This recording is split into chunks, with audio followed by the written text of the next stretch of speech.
Hey everybody, welcome in. Good Sunday evening. Happy last day of November. If you can hear me loud and clear, let me know down in the comments. Let me know where you're watching from.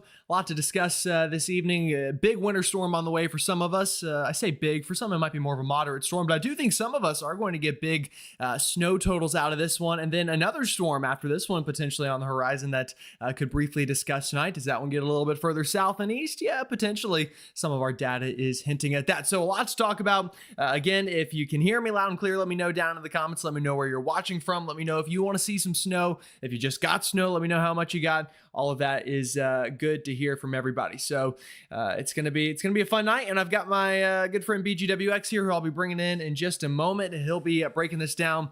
He's a big weather whiz up in the Northeast, so for all of you watching from there, he's really going to help us try to figure out this rain snow line on the way, which I think many of you are probably pretty eager to hear about. We'll give it a couple minutes before we completely get started, just so all the notifications can get sent out to everybody that can join on in.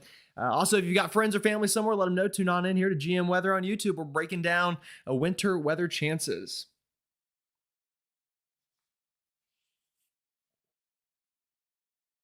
I even got my cup of coffee here for anyone wondering. This is classic coffee with hazelnut creamer is what I'm going with tonight. So hopefully that gets us through this.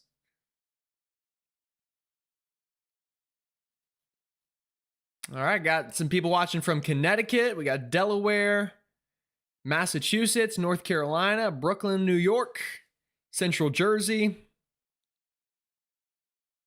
Got New Hampshire, West Virginia, Colorado, Raleigh, North Carolina.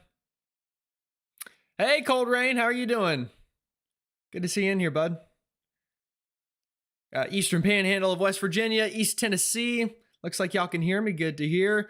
At 11.6 inches yesterday, Maddox says. Well, that's awesome. Hopefully you're enjoying it. Southwest Ohio, Stony Point, North Carolina, Kentucky, Massachusetts. Look at my man's sweet jacket. Yeah, classic. $25 at Plato's Closet. Not a bad deal, right? Love when I can get something cheaper than at the actual stores.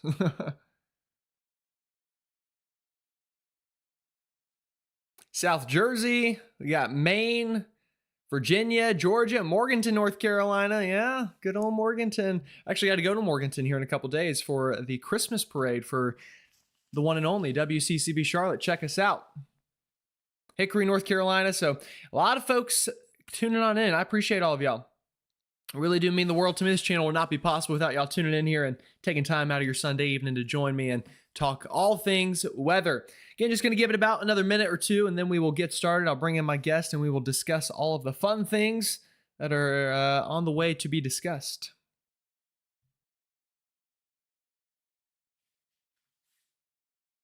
Everyone, let me know what you're sipping on tonight. Anyone else going with coffee, or is it a little bit too late?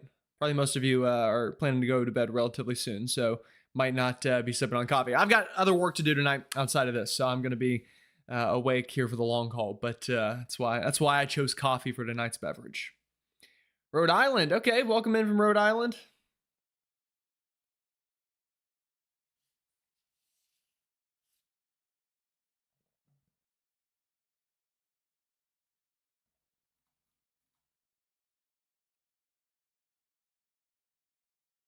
Hard liquor. Okay, well, that is one of the options out there. That is one of the options. Sweet tea. Oh, would love some sweet tea right now, y'all. Had plenty of sweet tea for Thanksgiving. I went back home to upstate South Carolina, drank plenty of sweet tea. I'll have to make some myself here, I think, soon too.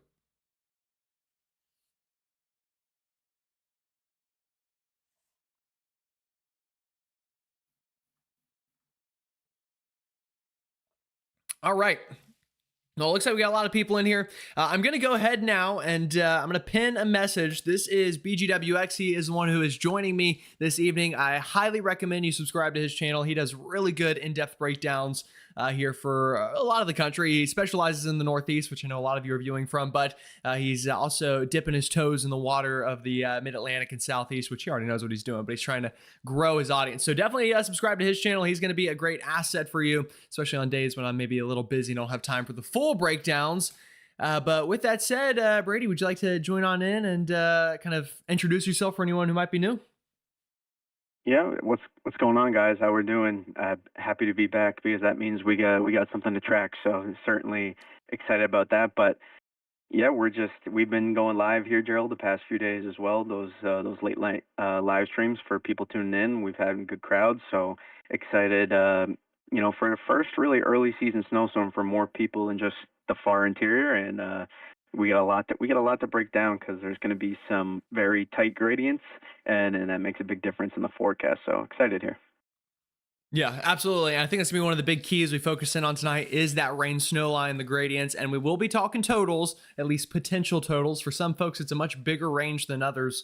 But yeah, very lucky to have Brady here with us tonight. So again, subscribe to his channel if you haven't already. It is the pinned comment. It's also in the description.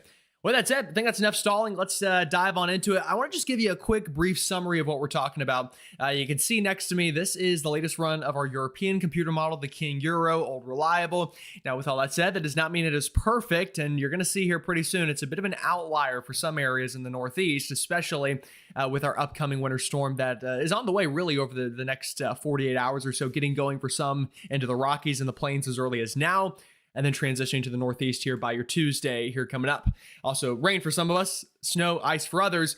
If that's not enough for you folks, there's another system I'm tracking here by next week, and we won't dive a lot into that one tonight, but I do want to at least end things off later with a quick look at that system to give you a general idea of who that one could impact. But tonight, really going to focus in on the near term so we can break down this upcoming winter storm for the Northeast.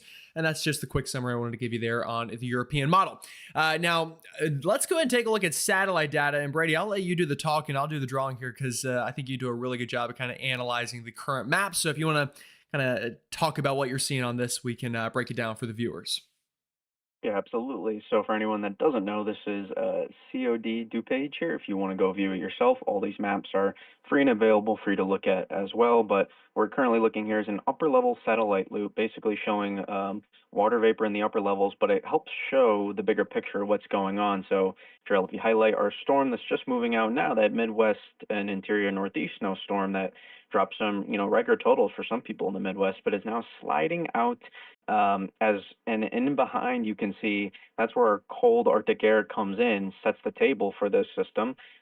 Again, some places along the coast, as we'll discuss, it's a little bit more complicated, but as that our TPV associated with that polar vortex disruption that we discussed last time I was on, that's coming in, right? There's no delay now. It's here. And as you can see, then if you highlight that system over the Rockies and the subtropical jet to the south, those two come together, and that is what leads to eventually, some late explosive storm development, basically. And that's what's kind of setting the stage here, Gerald. And there are some pieces, to put together still, but based on current observations, it looks like things are coming together pretty smoothly to be a northeast snowstorm. And I guess, I mean, now it's all about really, where exactly we see that happen, Gerald. Yeah, absolutely. And I think all the pieces are set on the table. If you did tune in last time, me and Brady got live together, we talked a lot about the sudden stratospheric warming and the polar vortex. Well, whether you want to count it completely as a sudden stratospheric warming event or not, either way, cold air has dived down south out of the Arctic.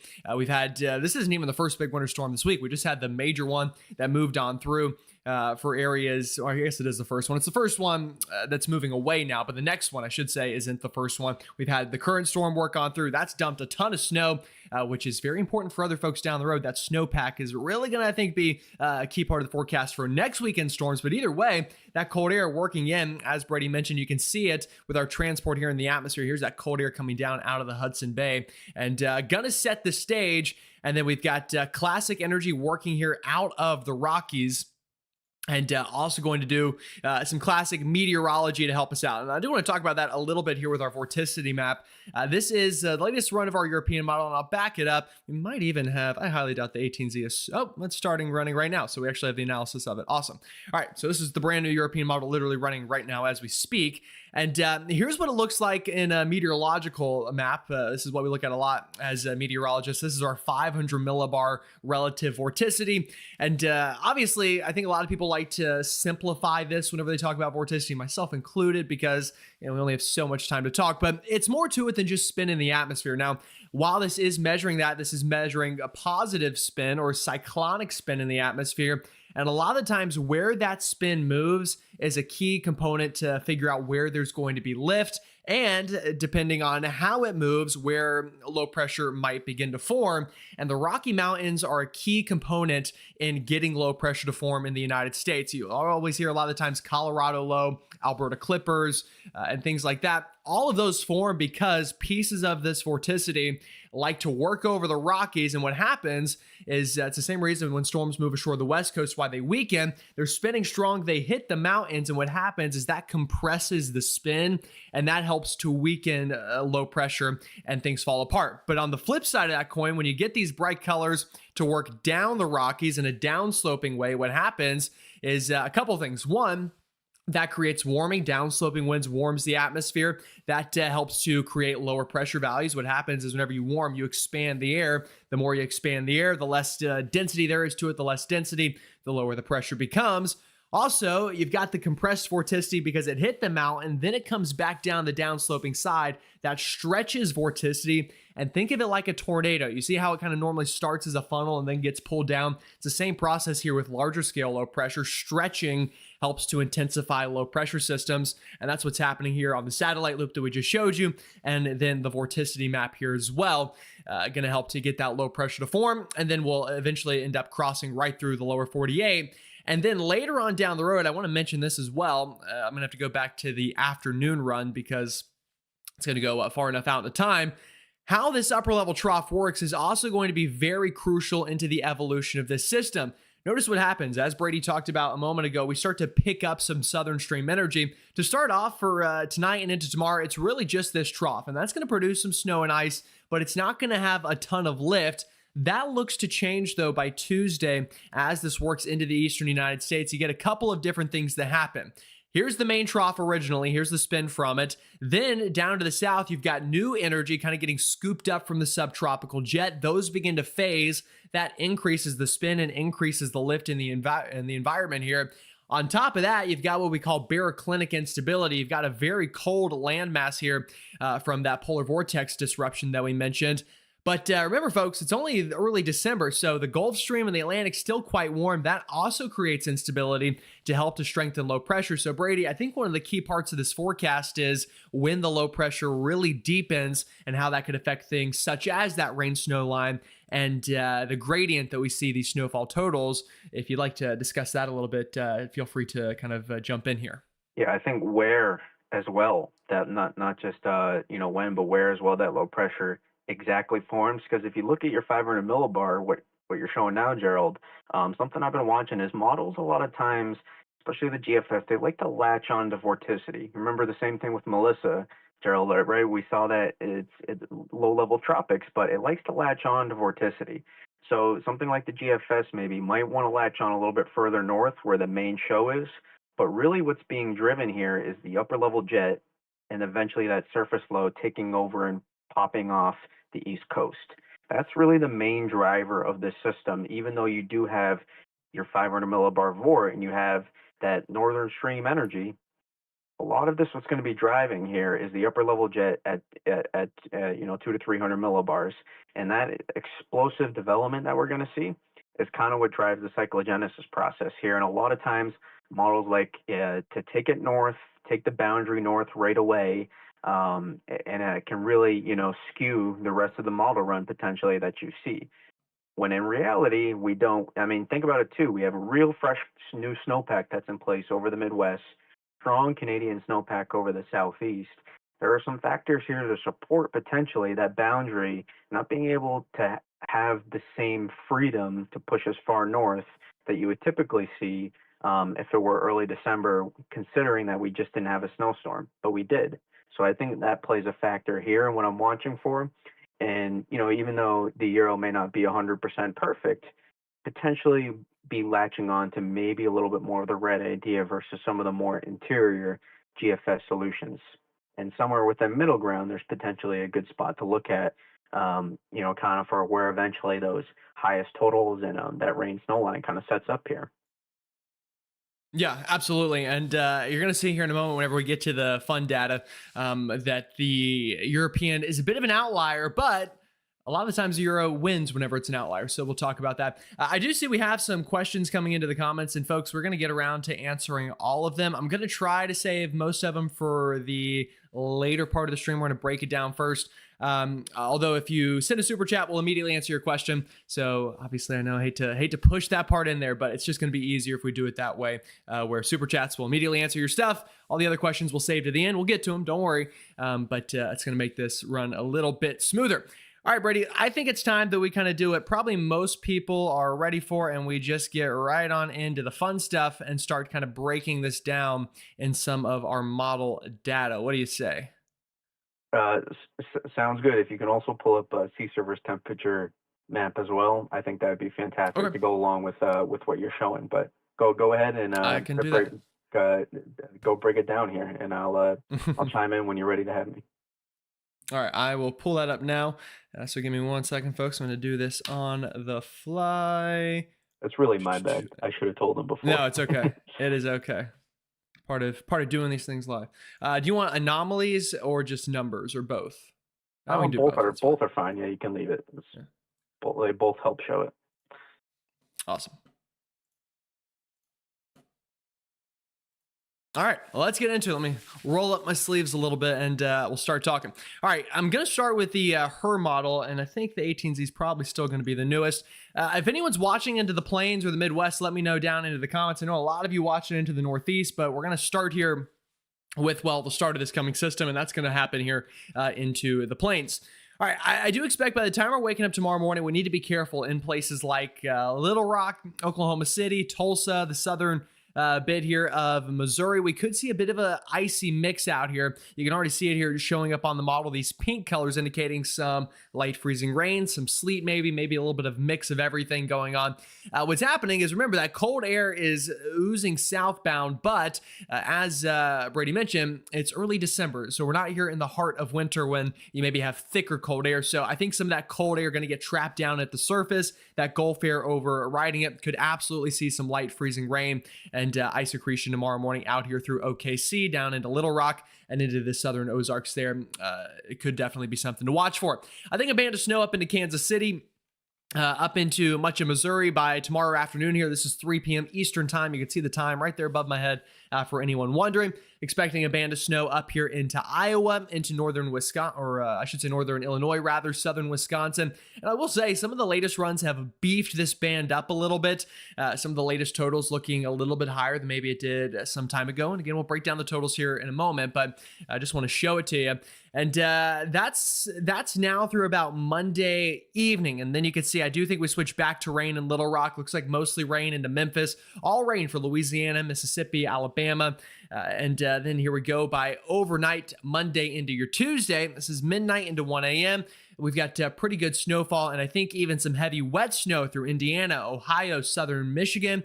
And at this point, I think the cold air is going to start to wrap around this low pressure. It's going to really want to start to strengthen right around this point in time as that southern stream energy and that mid-level trough begin to combine. So some of the cold air advection getting advanced here. So I wouldn't rule out, folks, if you're watching in a place like Memphis or maybe a bit north of Memphis, probably mostly rain, but on the back side of this thing, do not be shocked to see some winter weather kind of mix on in.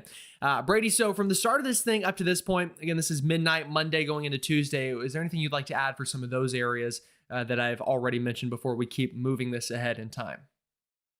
Yeah, on the northern fringe areas, it's a little hard to say in terms of exact totals, in terms of what I'm about to say. But given what we're seeing, what we just showed on observations and how prevalent the subtropical jet is firing right now, that's always something, Gerald, that we see, especially low-level moisture, some of these ice events, and towards, I guess the middle of our storm, I guess we could say, in the lower half of our storms, to put it like ever so simply. It can tend to underdo the moisture a little bit in these cases. It doesn't mean where it gets ramped up right away, but along the boundary and just south, a lot of times we can see that precipitation be a little bit more prevalent. And not saying like it's so much more, it's just like that spotty precipitation being a little bit more prevalent. And so that would lead me, just a little bit some of those those icing concerns along the boundary was, as you were talking, was, something that kind of sparked in my head to think about as it's something to look at, along some of those places along the boundary there in the Midwest and Mid South. Yeah, great stuff there. Have a super chat from Racing Bedgood says, in your opinion, will Kansas see a super cold winter? I'll say a lot of the signs point to a pretty cold and snowy winter for at least a chunk of the United States. Now, you're starting off pretty cold here into Kansas as we're getting a lot of these polar vortex shots to move south. If that will hold all winter long, we'll see how it ends up going. But either way, it could definitely be. Brady, did you want to add anything to that? I know it's kind of long range stuff, so hard to say for sure, but. Yeah, northern and eastern Kansas probably better favored, as always is. If I had to guess, it's I guess it's relative at times. Just at least to start the winter over the next 6 weeks, because as we noted with our polar vortex disruption, it's kind of elongating from northwest to southeast across Canada, and so that's why it's kind of favoring a lot of these Great Lakes, Midwest, Northeast snow opportunities. So in behind that cold air, but I would say that's where the most cold air, just at least to start the winter, is favored over the next, or at least the next several weeks and probably beyond as well. Yeah, absolutely. Another super chat from Maine 307. Appreciate that. Tuesday snow count. Draw a line from Belfast, Maine to Bangor, Maine, or Bangor, Maine. Right? I've been corrected. It's Bangor, not Bangor. Am I right on that, Brady? Tell me. I think I've been corrected on that before. Does that sound right? You're close enough. Don't you worry, Gerald. You're doing fantastic. Sorry, my little Carolina pronunciations can only do so well. You think it's going to be 8+ of snow? I'll say this right now before we get all the way there. I do think the down east areas of Maine have a really impressive ceiling with this storm. I could easily see some 8+ totals down that way, and we'll show the full snow map here coming up not too long on down the road in the stream, but it's definitely a possibility that area could jump in onto some pretty good totals. 8+ definitely seems like a possibility, and I'm trying to check on my phone to make sure that I have this area fully right. Yeah, so down east areas, Maine, 8+ definitely seems like a relatively a good forecast, at least in my mind. And you'll see here in a moment, the rain snow line could be a little messy, especially if you're right on the coast. But I think the down east areas, this could really be a good storm for you. So appreciate the question. Appreciate the super chat. Brady, did you want to add anything on to that question that we got? Super sneaky area for this storm is going from southeastern New Hampshire up to the coast, basically all along southern and down east Maine is a very interesting spot to be for this forecast. It could be a little bit of a boom or bust where you could end up, you probably still have a good floor of like 4 to 8 inches if I had to guess, 3 to 6, 4 to 8 as a floor, but you could really boom well into double digits. There's some sneaky potential there because late explosive storm this is. So that's a sneaky spot to watch here. Yeah, I completely agree. I think this thing's going to really ramp up as it pulls up the coast. And obviously, you're further north there, so you have to worry, generally speaking, less about mixing. I also think the track of this thing could flatten out a little bit towards the end, which would help kind of keep the cold air winning over the warm air. All right, so that's now through, this would be, again, like we said, about midnight Monday into Tuesday. At this point, snow really begins to break out very early Tuesday morning through Ohio. Still snowing in Indiana, eastern Michigan. Detroit, I definitely think we'll see snow out of this. Pittsburgh starts to get in on the action. Still raining into the Carolinas mostly, but notice for my friends here a little bit closer to home, it's kind of hard to see, but we've got some pink showing up down here into the mountains of North Carolina, especially your Ashe, Watauga, and your Avery counties of the world, northbound up into southwestern Virginia towards the Blacksburg area. Could see some icing concerns. Take it very careful for your Tuesday morning commute. Something to definitely keep in mind up that way. All rain for Charlotte, Greenville, Spartanburg, Atlanta, and a pretty good soaking rain on your Monday as well. And it's going to be cold. So get the jacket, get the puffer out, get the raincoat, whatever you might need. Be prepared. It's going to be a classic raw early December day. Kentucky, Tennessee, like I said, we start mostly as rain, but look at the cold air start to catch up. Now, if you're in a place like Louisville, Cincinnati, I think this is really mostly snow the entire time. Maybe you briefly start as some rain or sleet, but I think mostly a snow event.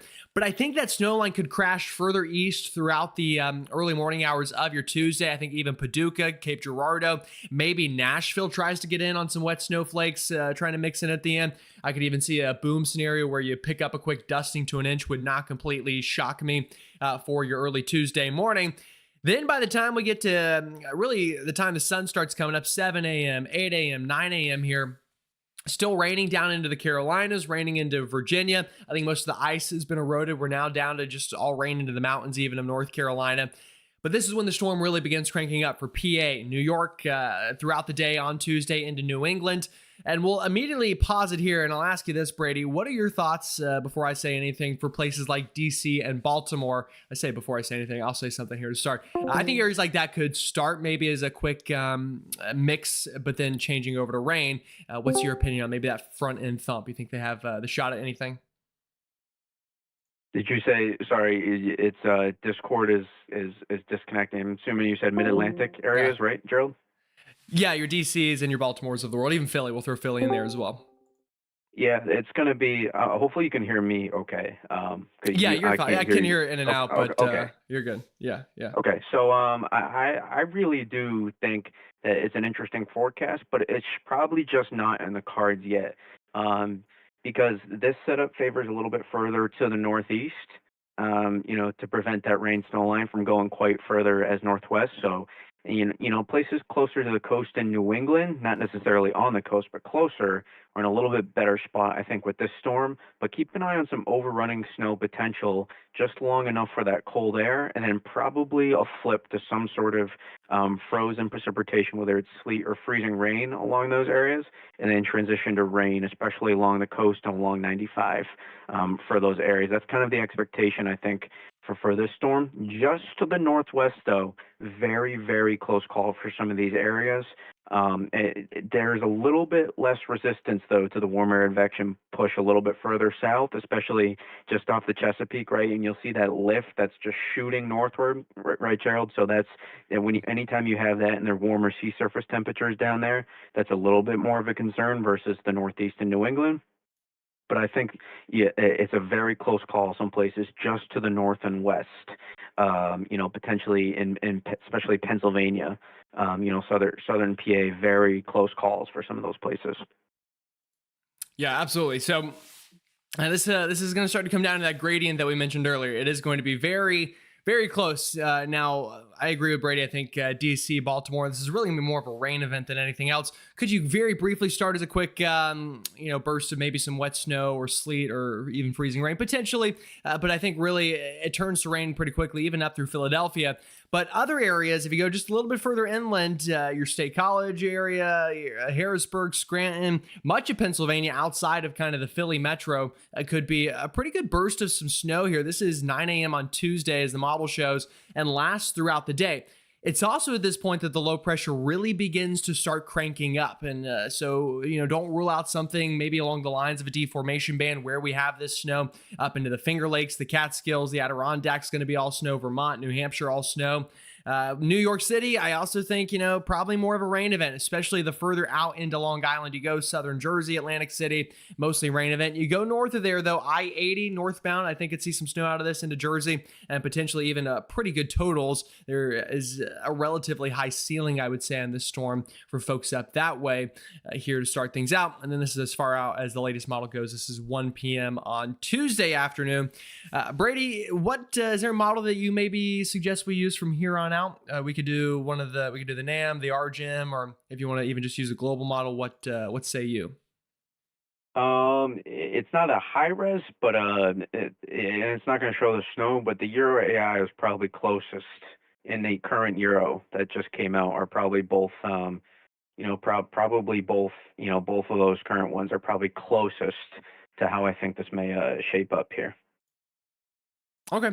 Yeah, let's show the Euro AI. And would you like to kind of, because obviously it doesn't have the rain snow line, do you want to briefly kind of explain this map for folks and what they're looking at? Because they might get thrown off and, just by the presentation of it.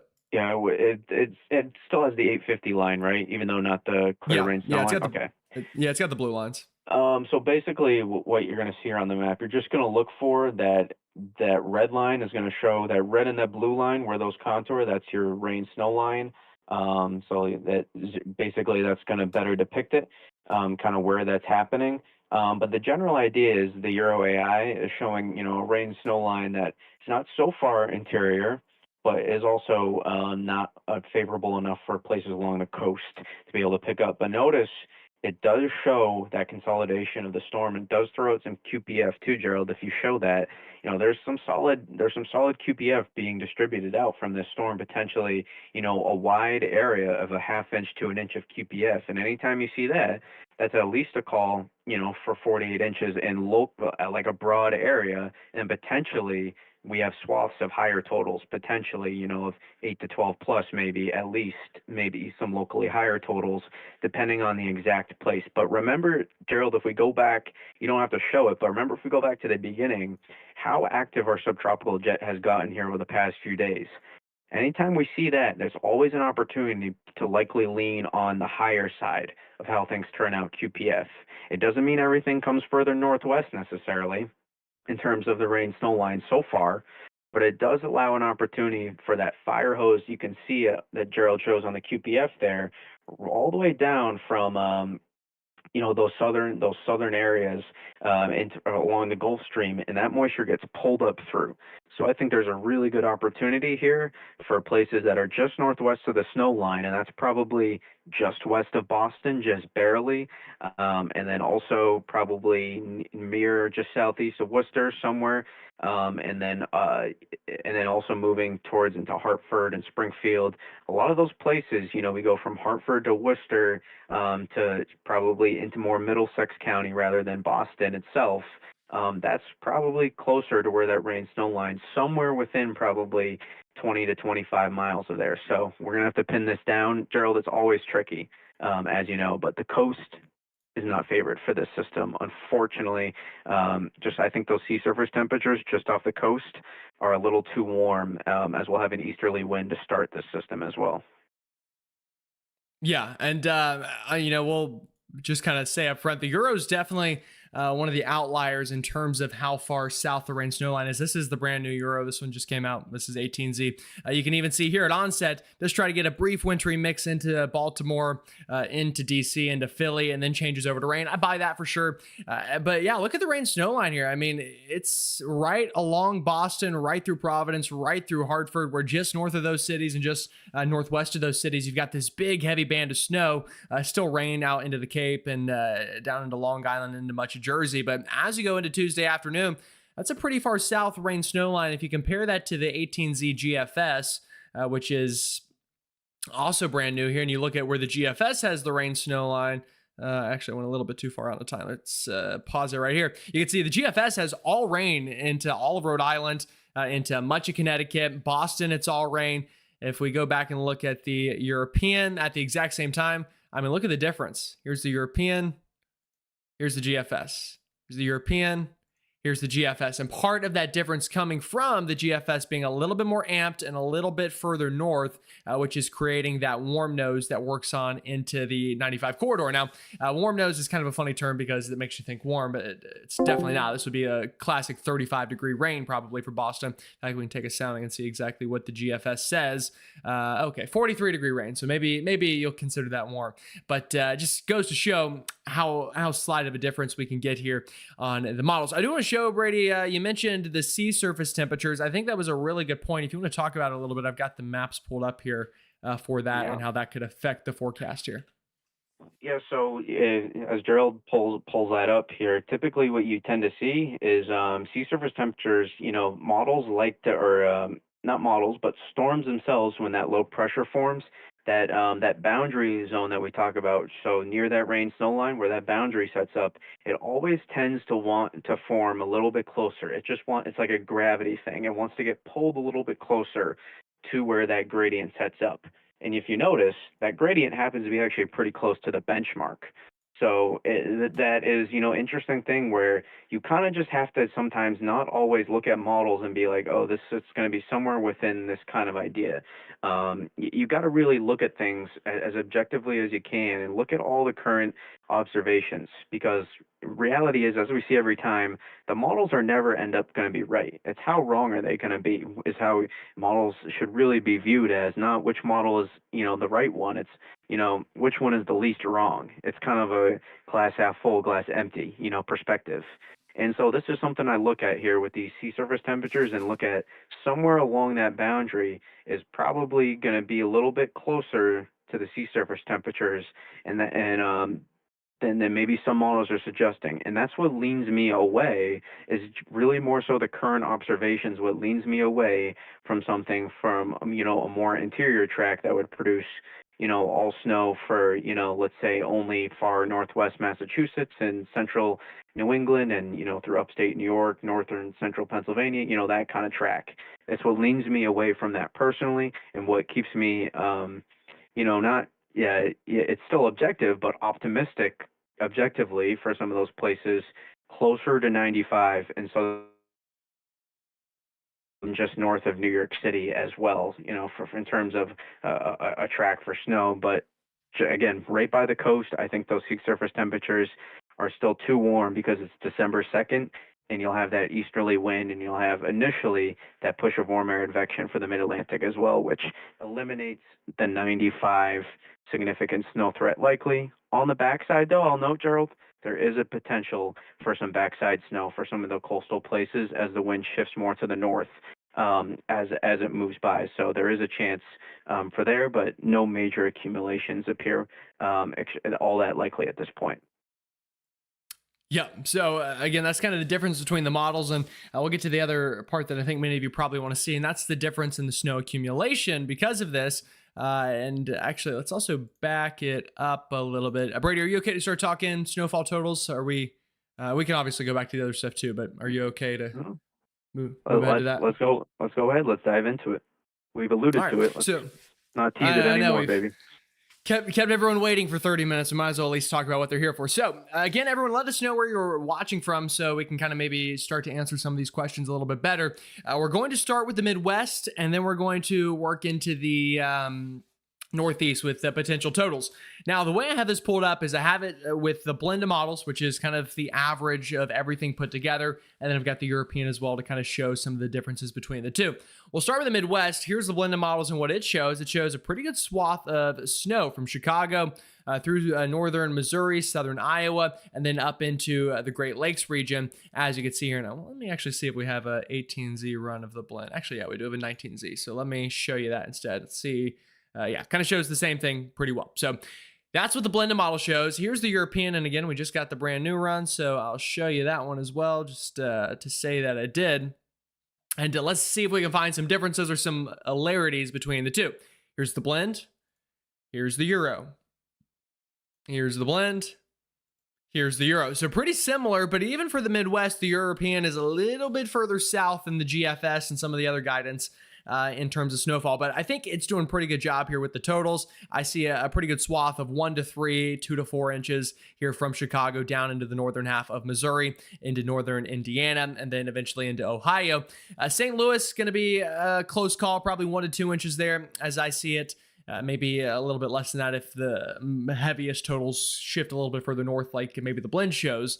But overall, classic light to moderate winter weather event out in this part of the country is what I would say. Brady, would you like to add it all for this region of the map?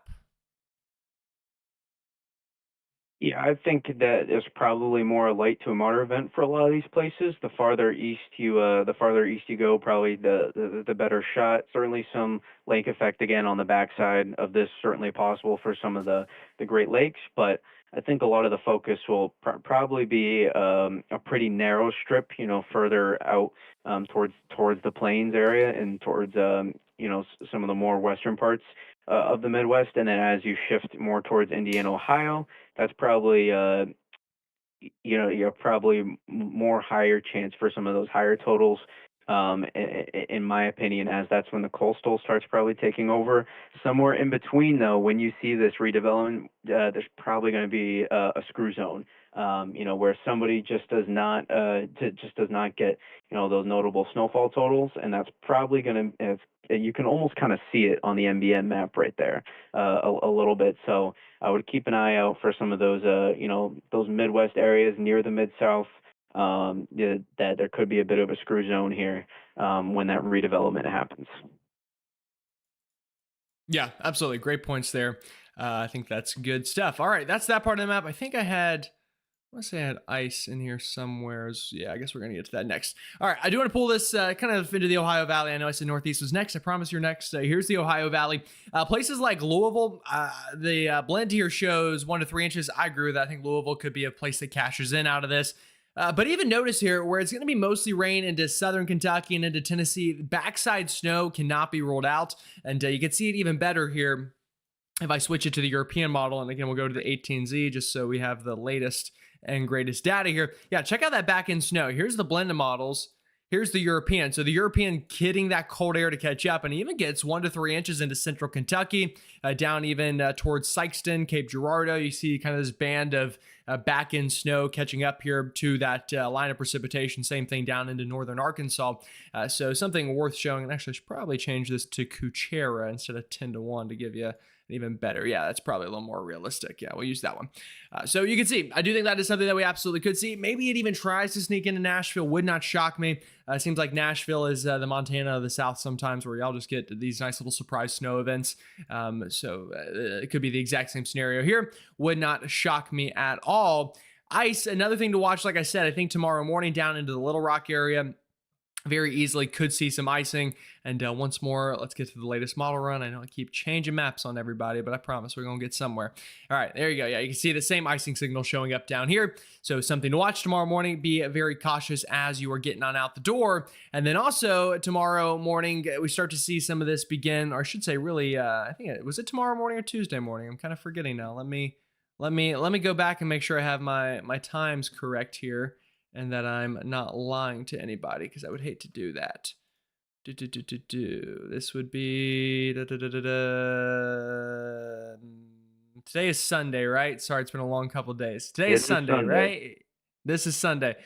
I just want you to know I've had a very busy 5 days, so I don't remember what day of the week it is here. Okay, yeah, today's Sunday, so this would be Tuesday mornings when the icing would occur into the Appalachian chain. Let's get you back to the map. Promise I know what day of the week it is. It is Sunday for anyone in the chat who is wondering. It is Sunday. It's not a different day of the week. So that would be a Tuesday morning event here into the Appalachian chain, Monday morning event out here into Arkansas. So some stuff to keep in mind there. Brady, would you like to add anything for this part of the map? No, I think you covered it pretty well. Again, maybe some icing concerns for some of those places, but you keep an eye for some light to maybe moderate totals considering the region, for where you were talking about. Yep. Good stuff there. Also, just want to say we've got about 400 and plus change people watching right now. So thank you everyone who's just now joining. If you're just now joining, let us know where you're watching from. Also, subscribe to Brady's channel. That is the pinned comment. It is in the description. Trying to get him to 1,000 subscribers, and he's getting pretty darn close. So help him out. And also, drum roll, everybody. It's the time for the Northeast. So if you're watching the Northeast, we're going to get to your snowfall totals now. I'm going to take a quick sip of water, though, before we do.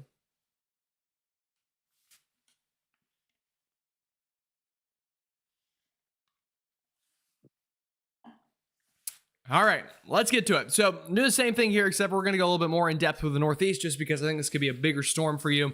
I'm going to start with the blended models, which for the third time, I'm going to change to the latest run of the blended models and get it far enough out in the time that we get the storm fully in. And then we'll take a look at some of the other data, your Euro, your GFS, your Canadian, all of that fun stuff.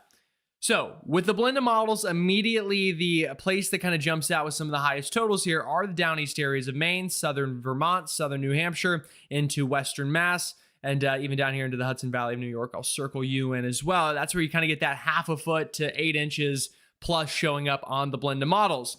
Now, some places that, the blend is going to basically just split the difference between high snowfall totals and some of the models showing nothing is a place like Boston. And whenever you add up, 5 inches and 0 inches, and you find a median of that, it shows 2.4. So be very cautious in areas like that. Same thing for Rhode Island, same thing for Connecticut, same thing down here into portions of northern New Jersey. That's where the blend probably going to be a little bit less useful. It's probably, playing the more conservative to both sides, where it might end up being one or the other. It might end up being 5 inches, or it could end up being nothing.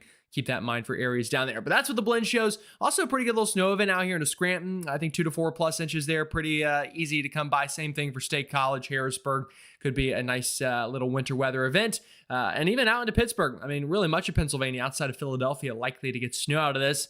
DC, Baltimore, not really much showing up on the blend. Same thing for Philly. At the most, you're getting half an inch here on the blend. And remember, that's with some of those members showing a couple of inches. It's a lot showing none, though. So you end up with a mathematical answer of maybe half an inch. That's the blended models. Here's the European. And again, let me go back to the 18Z and change this to Kuchera and give you what this one shows. This is, again, the King Euro, the one that many are probably here to see. And immediately, something you probably notice is the bullseye changes a little bit more. The bullseye is a little bit further south into Massachusetts, right near Boston. Just a little bit west of there shows a mean of 6 to 8 inches. Rhode Island, you can see that very tight gradient showing up where near the Massachusetts line, half a foot. Down near the coast, basically nothing. And that same gradient down into Connecticut, northern New Jersey, and other areas. So Brady, again, I know we already talked about it a little bit, but did you want to kind of mention kind of the difference between the blend and the European here and what it's showing different to get those different numbers? Yeah, so again, like Gerald said, that blend kind of takes an average of all those totals, from all those different ensemble members. Just like an ensemble unit, we look at with the Euro or the AIFS or the GFS. Anytime we're looking at, or the Canadian, I guess too, any of those ensembles. So it's going to kind of be a mean, so to say. So it's not actually the specific scenario. It just ends up being a forecast, kind of that mean, and the National Weather Service will kind of take that oftentimes to show what they think those totals were going to be. But there is a takeaway, right? You look at the mean, those means showing a lot of QPF, just like we talked about. A lot of widespread area, probably of half inch to an inch, which results in a good solid snowstorm for a lot of areas. At a minimum, some places may be locally higher than a half inch to an inch. Keep that in mind. But I think the biggest takeaway is I think there's something to what you're seeing with the Euro, the MBM, all these models, and I think the answer lies somewhere in the middle. And I think probably just southeast of 495, just west of 95. And probably south of 90, if I had to guess, into those areas and across Springfield and Hartford is where I think that rain snow line could end up being relatively close to. Now, this is such a hard thing, right, Gerald, the forecast. So, in such a highly densely populated area. So this is very, very tricky. So don't assume exactly what I'm saying or what he's saying is 100% accurate.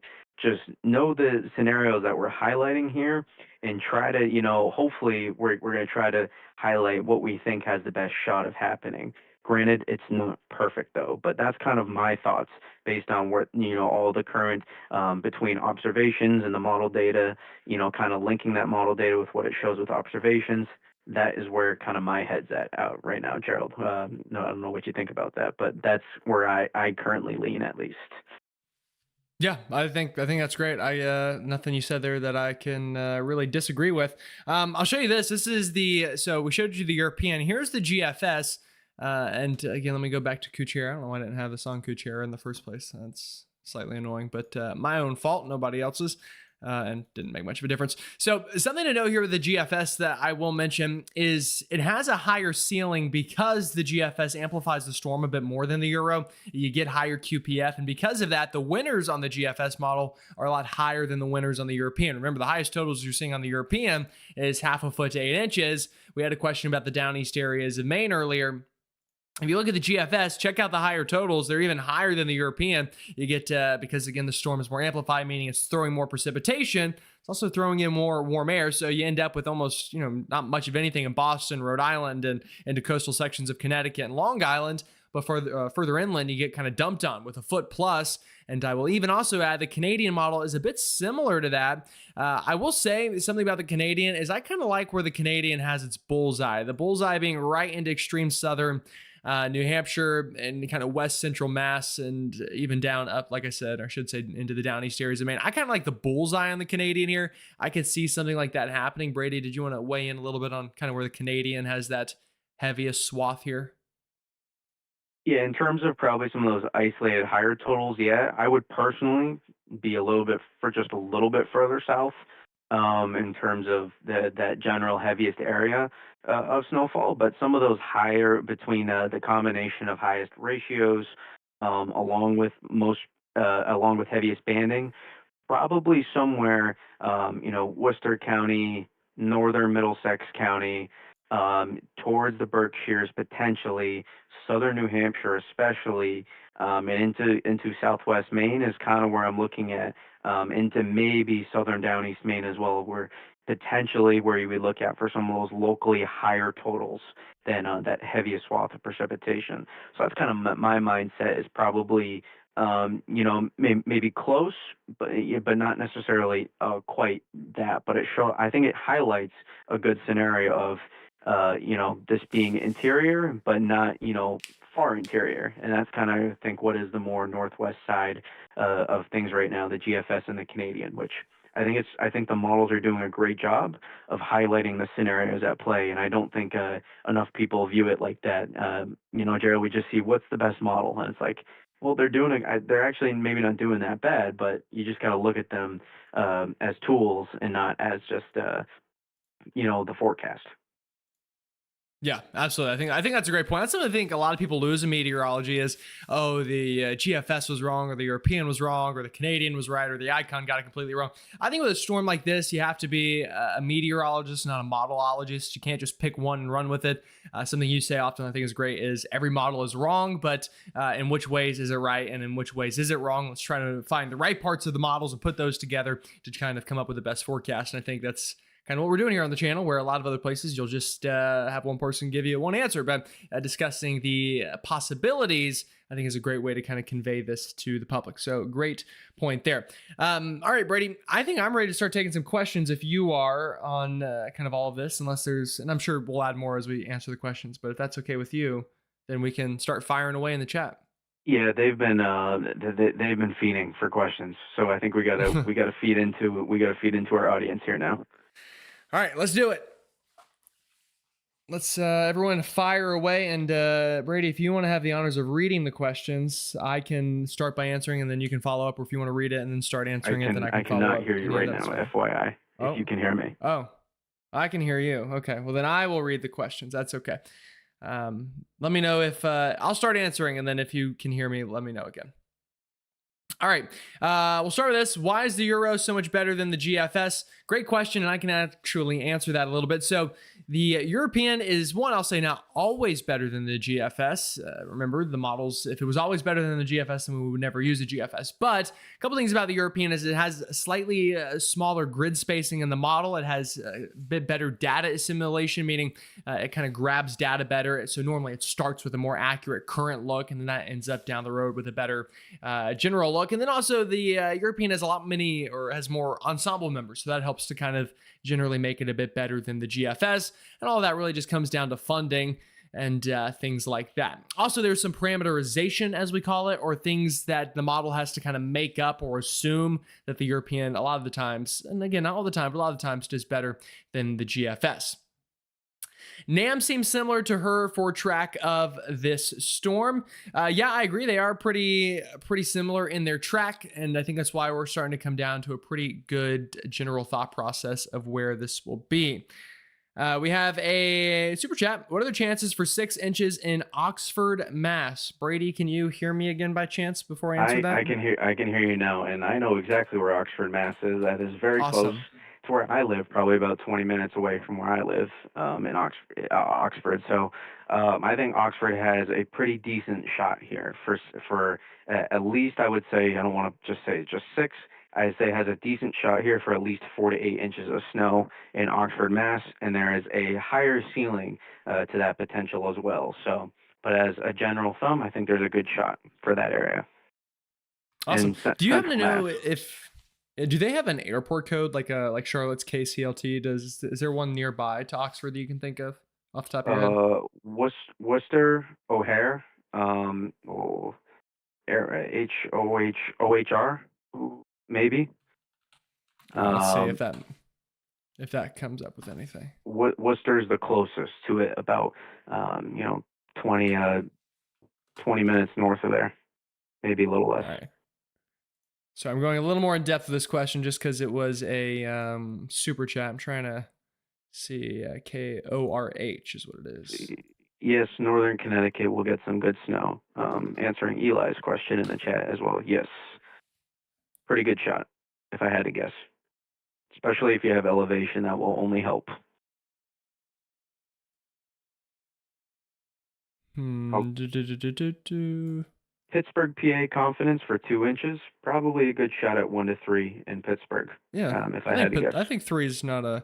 I think like two. If I were to do like the over under, if I'd put right at the 50th percentile for Pittsburgh, I'd say like 2.2 maybe.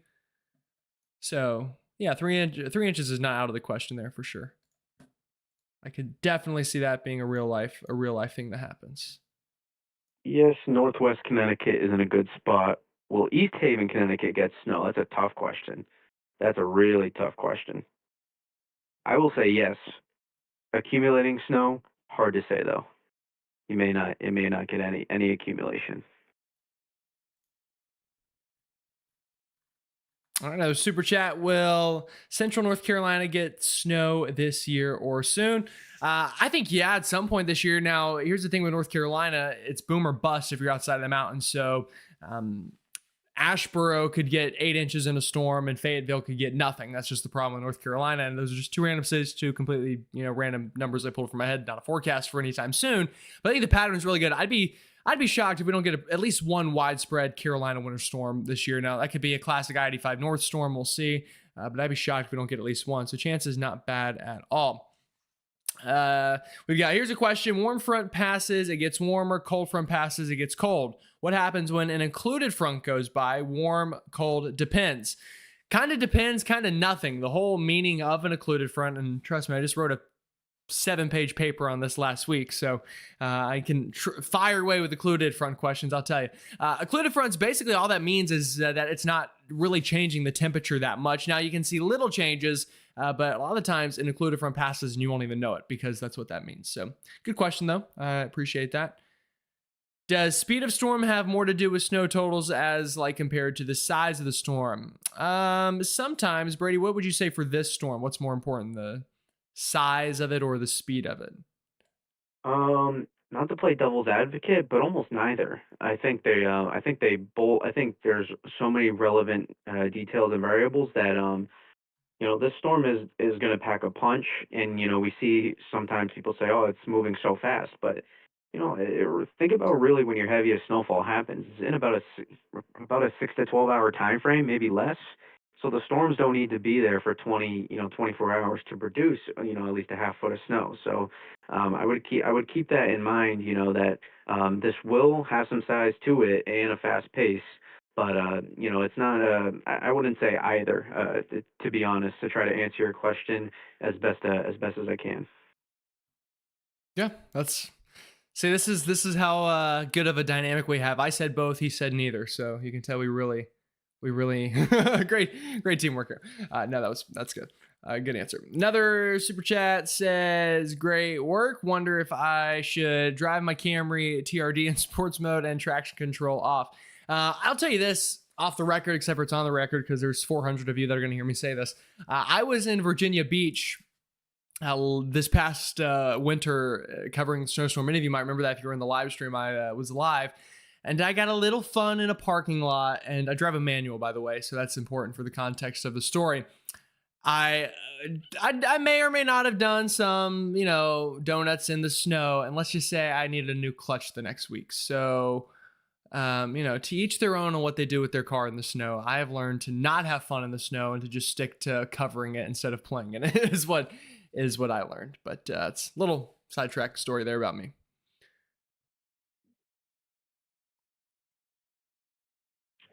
Harrisburg has a good shot for at least 1 to 3, 3 to 6. I think. In Harrisburg, there could be some higher totals, but not the jackpot for this system. Yeah, agree with that. Not the jackpot, but a nice, fun little early season treat in Harrisburg. I think even State College students at Penn State, hopefully they've got their little Christmas trees up in the dorm rooms, because I think it'll be relatively festive.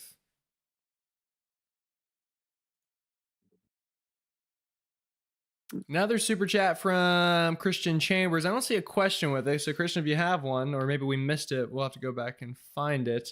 But appreciate the super chat. And I will say, Gerald, we're getting a lot of coastal, so along those eastern Mass, a lot of those highly populated areas, those towns and suburbs of Boston. I Mhm. want to say this. It's something we briefly mentioned. There's going to be a coastal front, which is basically the winds off the ocean, helping to, force that warm air surge from the surface, and it creates, a front, so to say, where just on the other side you thump snow, maybe wet snow, and then on the other side, it's probably all rain. Which is really, really makes this forecast difficult. I'm telling you, it's a nowcast situation. I said it on my stream last night. We discussed it in depth, and I'll say it. I'll be streaming again after for anybody that's curious. After a little after Gerald, we and this stream in a little while, but it will be a very close call and a nowcast situation with that. We will not know along in the 95 corridor in just west those snowfall totals until it happens, which kind of sucks, but it's the most honest answer I can give for all those questions for there. It could be the difference between you guys seeing 1 to 2 inches of snow and 7 to 8 inches of snow. Like it could be a very, very big difference. So try to answer those Eastern Mass people as best as I can. Oh, I appreciate that. Thank you.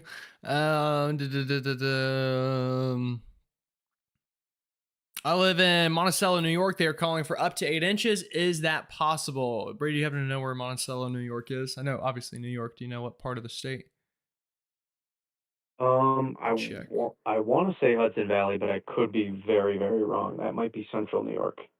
Survey says looks Hudson Valley to me, so So not too far uh, north of Middletown. so I was okay. I do know my spots.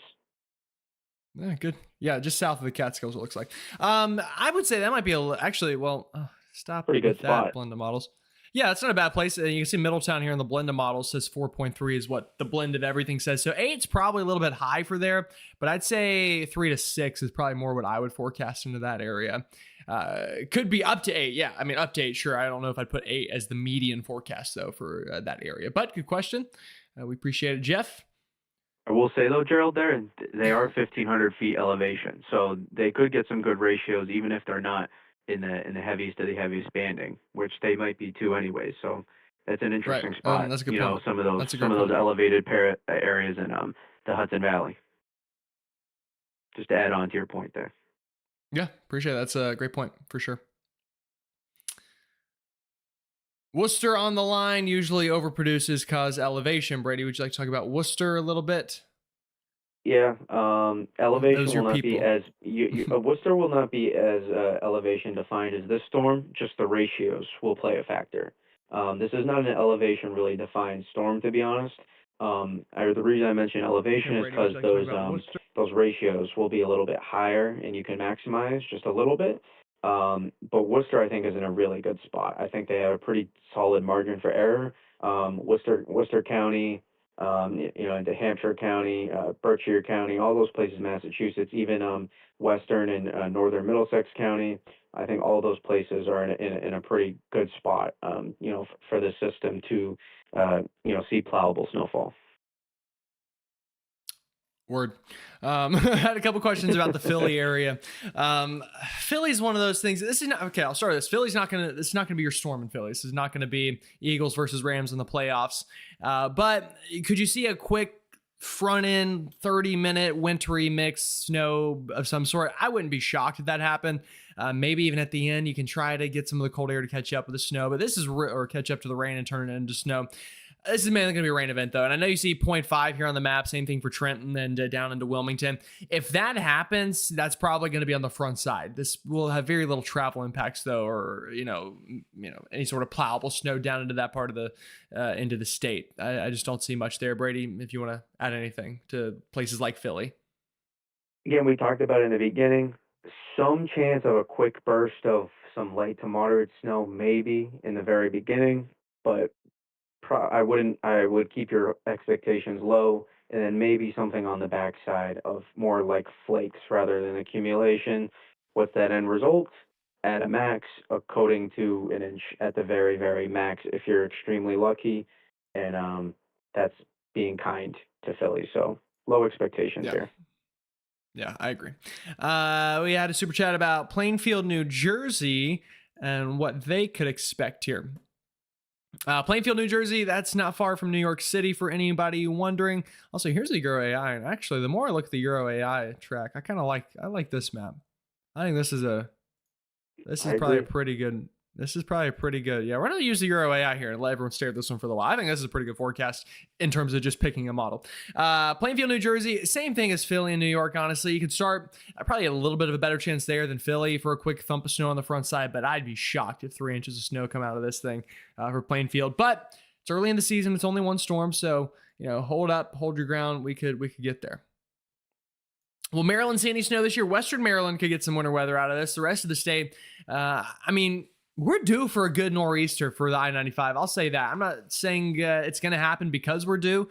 We're due for a lot of things. I'm due to win the lottery. I think I've scratched off enough $1 scratch offs, but I still haven't. So being due for something does not mean that it's going to happen. I'm even due to go on a date eventually, but that doesn't look to be happening either, Brady. So I don't know. But I'll hook you up yeah, so once you come back up to the Northeast, or when I'll hook. I got you. okay, yeah, I'll have to meet some of the fine folks up in Massachusetts. Maybe that'll be the saving grace for my love life. But we're due for one for Maryland. We're due for one for New York City. We're due for one in Philly. Due for one in Atlantic City. A lot of places are due for one. Again, doesn't mean it'll happen. A lot of the analogs say this could be a good year. We'll see. We'll see what happens. But good question there. So yeah, everyone have to put a little F in the chat for Gerald, but it's okay. It's funny more than anything. All right, what else we have here? Bristol, Bristol, Connecticut. Connecticut. Yeah, Yeah.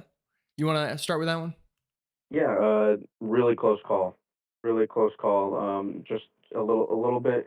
Um, yeah, that's actually where ESPN headquarters are. If you did not know that, Oh, Bristol, did not Connecticut. know that. But I really do think that it's going to be a close call for that area.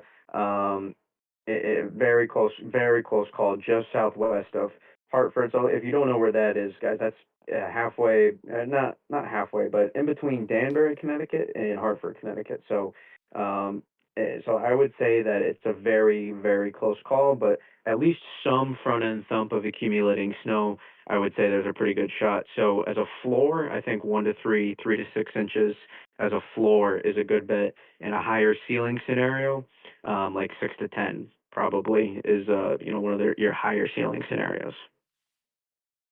Yeah, What do you think about that's that too? Yeah. yeah, I agree. I mean, honestly, I think this Euro AI map I've got pulled up right now, I probably wouldn't be able to draw a better map in terms of my current thinking. I think this is a great kind of thought process for a lot of things. Maybe a little bit high in Boston, but again, that's one of those things where one side of the city could have 4 or 5 inches, and the other side, closer to the coast, could have almost nothing. But yeah, I agree with that thinking. Had a question for somewhere in Iowa, Chariton. I'm looking where that is in the state. That's going to be in. Okay, yeah, Southern Iowa. That's probably a good 2 to 4 inches there towards Chariton. It's only a 16-hour drive from where I am here in Charlotte, so not too far. But yeah, maybe 1 to 3. Played a little more conservative, but I could see 2 to 4 there out of this. So good question there. Will the Piedmont see any snow this year? I hope so. I hope so. We'll see if it ends up happening, but too soon to know for sure. It's just I don't see a specific storm right now that says snow for the Piedmont, but again, it's early December. Realistic range for North Leo Minster or Minster? Leominster, Mass. I got you there. Leominster. Okay. Yeah. Gotcha. The O is silent there. Really, that might be a bullseye right there. That's in Worcester County, northern Worcester County. Really good idea. I think for at least 6 to 12 inches of snow, has a pretty good shot at Leominster, in terms of my forecast Leominster. for there. Gotcha. Leominster. Real hard nosed I got city there. Real hard nosed, right next to Fitchburg. Gotcha. What does Zero AI show for Southern Ontario? We can answer that. I think we can answer that at least. Southern Ontario, which I'm going to hope this map covers. This is in centimeters. This is the first storm. So, yeah, man, talking about Nova Scotia and Newfoundland could get absolutely pounded with this thing. I haven't really talked much about y'all, but this could be a Hmm. great storm for y'all. Hmm. So Cape Cod is out for this one. I'd say so. I don't see much snow in Cape Cod with this one, Brady, unless you have a different opinion. Backside flakes, that's your opportunity for a coating to an inch. Otherwise, Yeah. no, sorry, not your storm. Be patient though. Be patient. Yeah, that's I agree with that. Backside, yeah, definitely could maybe get something.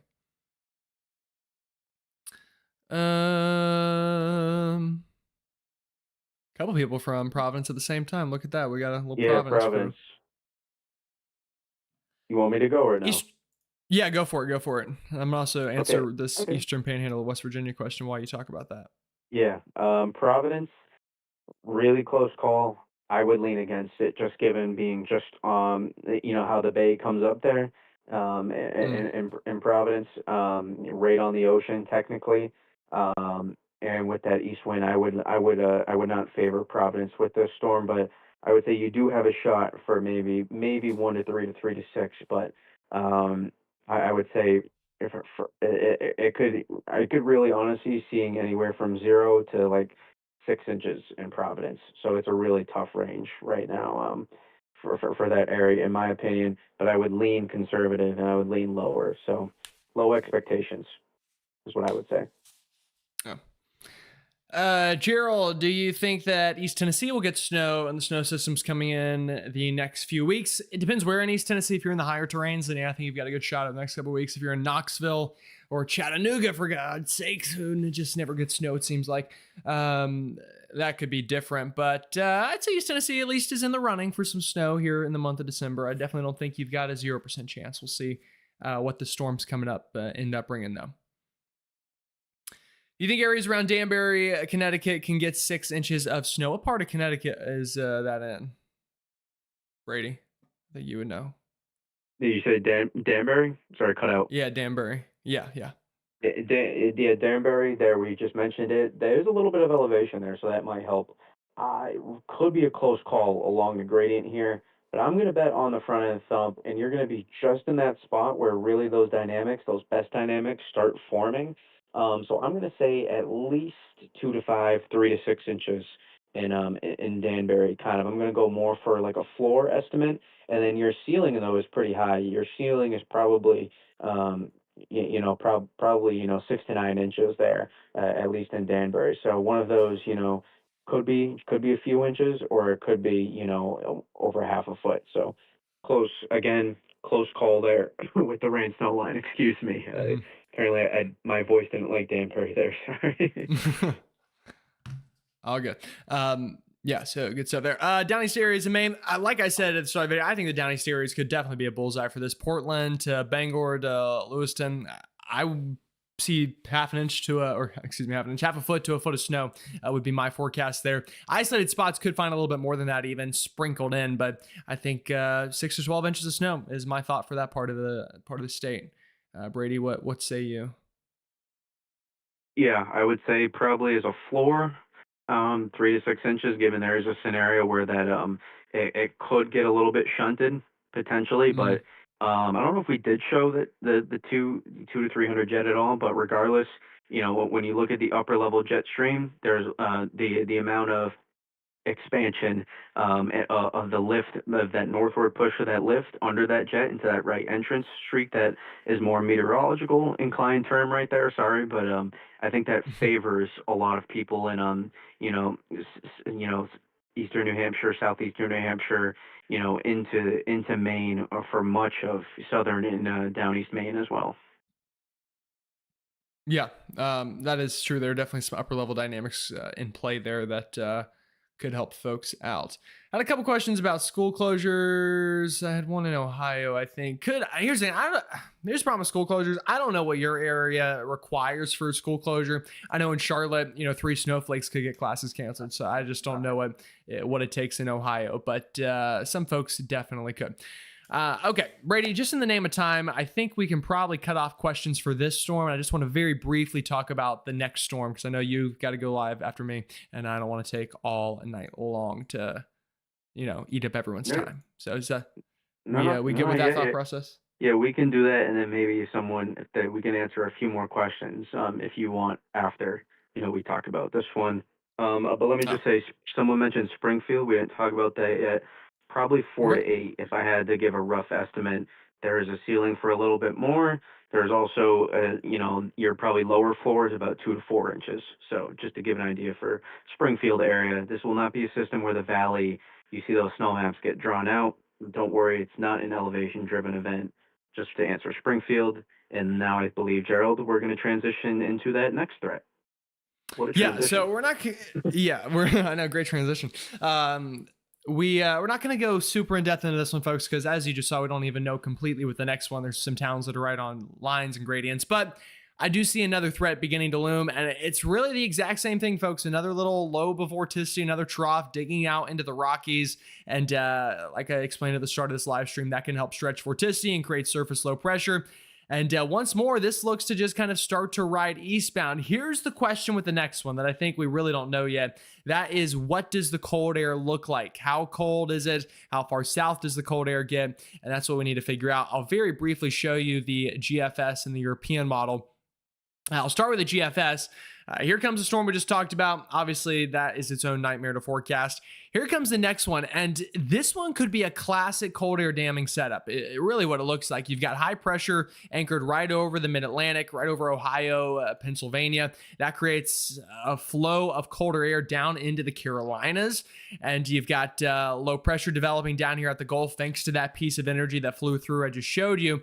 The GFS has been a lot more aggressive with the cold air here and tries to get a classic I-85 North snowstorm and winter storm in general into the Carolinas. And this would be this coming Friday, so it's not far off into La La Land. But I'll immediately pause here and tell you that is not my forecast. I'm showing it to you because I can, and it's a free country, and this is what I do on the channel. But it's not my forecast for what the GFS is showing.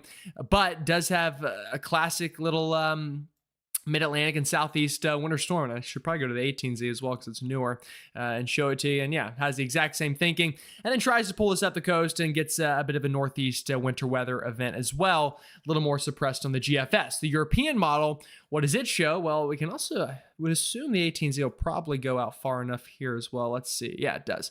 All right, so here's the current storm. That one's pulling on out of here. Here's the next one. Develops. There's the high pressure to the north. It shoves down the cold air, but it's just not quite as good of a press of cold air. So you still get a pretty icy event into the Triad in North Carolina, the northern foothills of North Carolina. Southwest Virginia gets quite icy, gets snowy, icy, kind of messy up into the northeast. So all we really know right now is there's a signal for something. There's something lurking. There's something that wants to be there. And kind of the best tool to use at this point, in my opinion at least, is the ensembles. And we'll show it to you. Let's get this and this. This is the European ensembles. And remember, I said this earlier too. One of the things that makes the European better is it has a better ensemble suite, usually speaking. What does it show in terms of the chance of accumulating snow? Here's the current storm. Here comes the next one, and you can see the highest chances right now. West Virginia, DC, Baltimore. Look at the ensembles. Yeah, a lot better for the next go around than this one as it stands right now. And has a pretty good shot of some accumulating snow. Northern New Jersey, not far from Philly, tries to sneak on up into portions of the Northeast as well. Again, this would be this coming Friday and Saturday. For my friends down here into North Carolina, if you're watching in Charlotte, the ensembles give you about a 2 to 5% chance of accumulating snow. But I will say, down further south, this could be a bit of an icy threat to watch. Look at the ice signal down here into the foothills of North Carolina. Virginia especially tries to even sneak down into the upstate of South Carolina.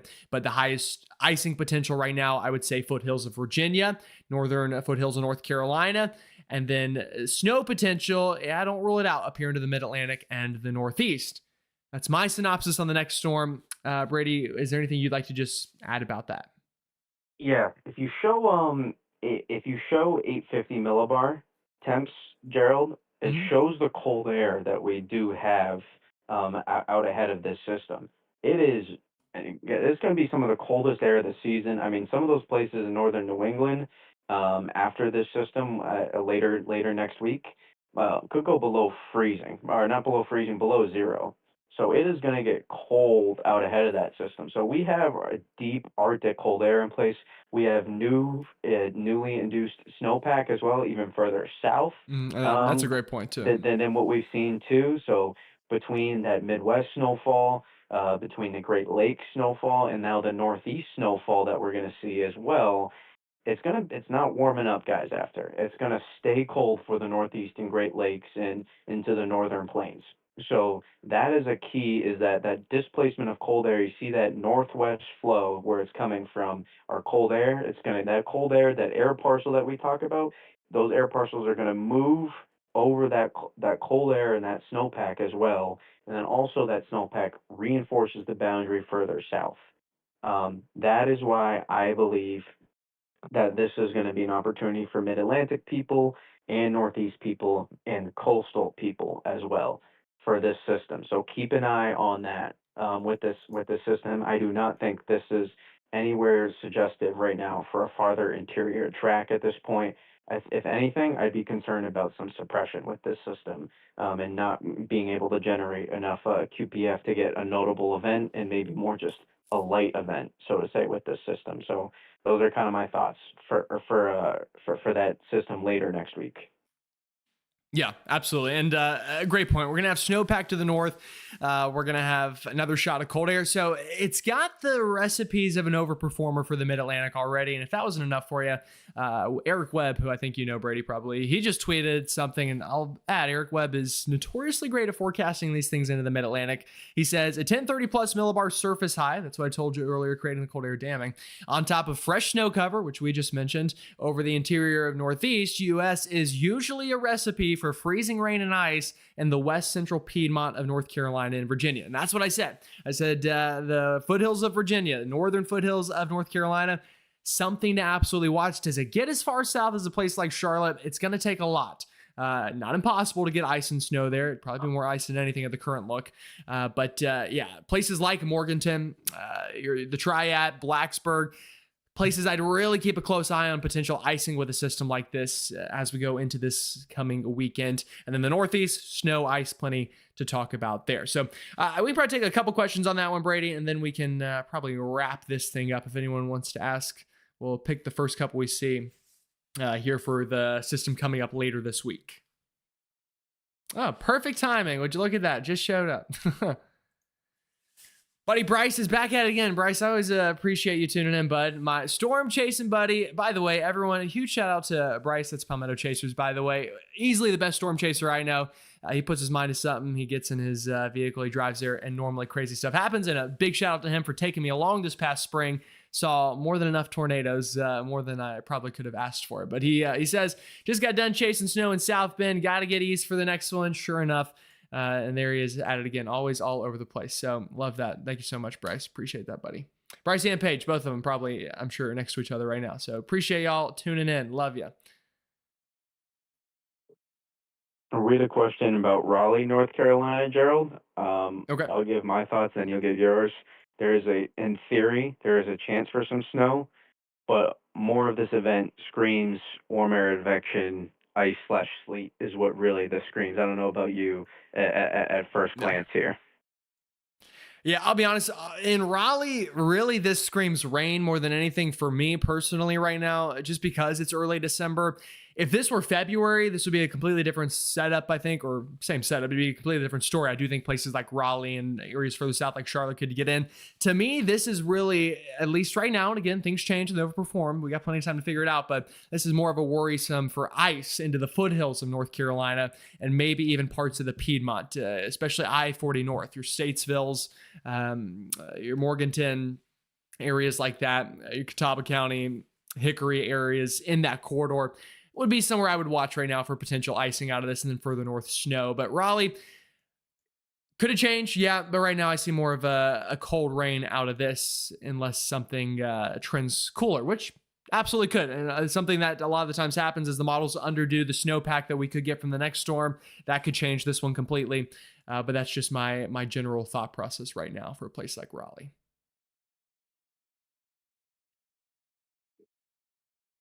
Do we think we'll have a chance to get just snow from this in Hickory? It's possible, but really screams ice more than anything else at this point in time. And obviously, we'll iron out the details, plenty to figure out, but that's my thought process with the next one.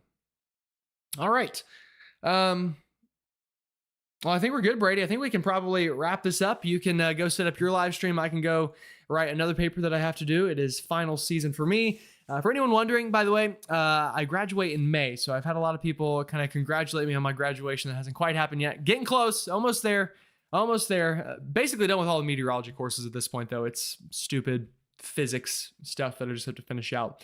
But figured I'd throw that little tidbit in as well for some people who have been wondering. All right. Well, Brady, again, everyone subscribe to his channel. He's going to be live after me. He's going to give you all the details to subscribe to his channel. There's the link. It's pinned. Do it. He's getting mighty close to 1,000. If you're not already subscribed to his channel, do it. Help him out. We're again going to try to get him over that hump. And we're almost there. We're almost there, Gerald. We're getting there. Again, just to add on, like I will be going live, not directly after, but I'm gonna have some dinner first. Take a little bit of time, and then probably about an hour or two from now, I will be going live. Maybe not as long if you've been in there some of the last couple nights, but we'll be going for anybody that didn't get your questions answered. I will be deep diving. I do not get as many people as Gerald, so I promise I'll be able to answer your questions. That will not be as concerning. If you did not, and I'll be deep diving for Mid-Atlantic and Northeast here. So, and maybe briefly discuss next week. So I appreciate you having me on here, Gerald. Like and subscribe to his channel if you haven't already. Yeah, and as always, I appreciate you joining me. You're a great help. It's nice to kind of sit back, relax, put my legs up and stuff too while you do all the talking. That's always nice. I appreciate it. All right, well, folks, again, thanks for tuning in tonight. I'll be back tomorrow with a video. Brady will be back tonight with a live forecast, where I'm sure he will be more than nice enough to answer all of your questions. And December, it starts tomorrow. Big times, exciting stuff. With that said, y'all have a great evening, and we'll see you all next time.